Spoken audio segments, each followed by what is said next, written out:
আমার যে অবস্থা দেখে তো বুঝতেই পারছো, আমার একটা ভালো গ্রুমিং এর দরকার, মানে আমার একটু হেয়ার কাটিং এর দরকার, কারণ অনেক দিন হয়ে গেল হেয়ার কাট করিই না। তো সবার ফার্স্টে করবো ব্রেকফাস্ট, তারপরে যাবো হেয়ার কাট করাতে। আর আজকে তো রবিবার, তো আজকে ভিড়ও হবে।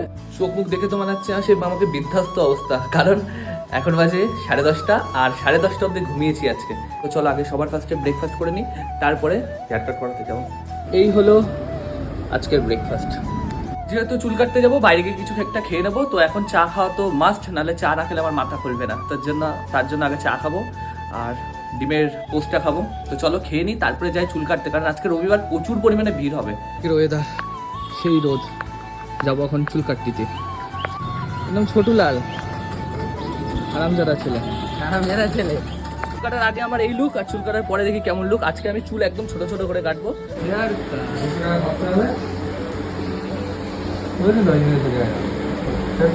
ছাগল কত বছর চুল কাটিস না ছাগল? ও গাইস, একদম র হয়ে গেছে। আমরা দুজনা 12টার সময় এসেছি, 3:30টার সময় বাড়ি যাচ্ছি। এই হলো অবস্থা চুল কাটা। ওই যে চুল কাটা হয়ে গেছে, আর আমারও সেম অবস্থা।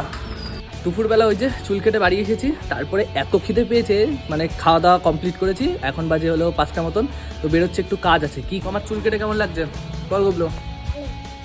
বাচ্চা একজন যাচ্ছে, একটু পিসি আসছে, পিসি তাই খাবার আনতে যাচ্ছে। আরে তো গোবলু। কোন পিসি? পূজা পিসি। ভাই আছে না, শুধু পিসি। কেন? তো যাই, ওর সাথে কথা বললে আমার মিটবে না, যেহেতু আমার দিদি দাঁড়িয়ে আছে, তাড়াতাড়ি যেতে হবে।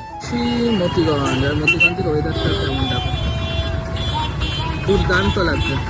এই দিতে নাকি ও অত দূর থেকে এসেছে, এই যে চলে যাচ্ছে। আর এই যে তাহলে বোঝো ঠেলা, দেখি কি পাঠিয়েছে।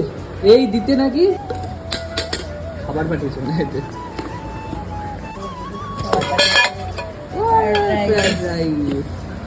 বলে কিন্তু রান্না করেন না, এটা আমাদের বাড়িতে করায়।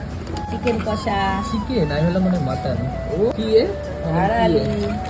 পাকা কলা ভালো হতো, কারণ পাকা লেবু আছে না, লেবু গাছের কাঁচকলা, জামাইয়ের কাছে। এই যেমন জামাইয়ের গাছের কাঁচকলা, এত কলা আমরা আমি আবার একটু নিয়ে বসে পড়েছি, অল্প একটু ফ্রাইড রাইস আর চিকেন। ঠিক আছে, কতগুলো ভেন্ডি হয়েছে। আর দেখো লঙ্কা গাছে লঙ্কা, এই লঙ্কাগুলো যে ঝাল না, একটা খেলে মরে যাওয়ার মতন। লেবু গাছে লেবু হয়েছে। এই যে কি গরম রোদ, আর এই টাইমে এত সুন্দর হাওয়া দেয়, ছাদের পরে হেভি লাগে এই টাইমটা ঘুরতে। তাছাড়া তো সারাদিন কোনো হাওয়া নেই, শুধুমাত্র এই সন্ধ্যা যখন নামবে তখন সুন্দর হাওয়া দেয়। আর চলো তোমার একটু গাছপালা দেখায়, যেমন জবা ফুল গাছ, অল্প কিছু গাছ আছে,